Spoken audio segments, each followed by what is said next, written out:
انتوا تدرون سعر هذا السطل برجر $3000؟ زين ليش؟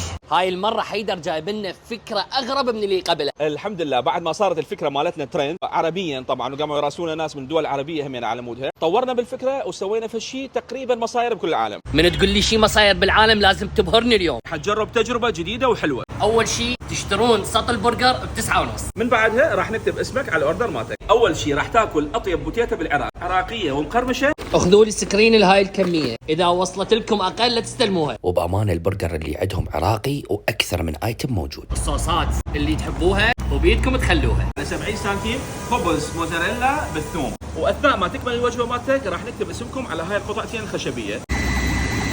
واول اوردر بس امسكوا نونو، هاي هيك راح تاخذون وحده لكم، والقطعه الثانيه راح تاخذوها وتحصلون شجرة مطعم بالي يتكفل بزراعتها بأرض الوطن. نعطيكم المكان مالتها على التعداد مال رقم الشجره مالتها. دعم شهري بقيمه $3000 على زراعه الاشجار. شنو قصه هذا الحب؟ تقليل استهلاك البلاستيك، راح نقلل استهلاك 25,000 بطل بلاستيك بالسنه.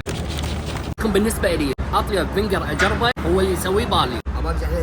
وحتى القصبة اللي يستخدموها ورقية. لحم عراقي خالص وهاي النكهه اللي يحبها قلبكم. باختصار الاكل طيب والفكره احلى. وان شاء الله راح نزرع كل العراق من هذا المكان الصغير. اليوم كنا بالكراده قرب ساحه عقبه مقابل العطشان، يم بارلي اورجانيك.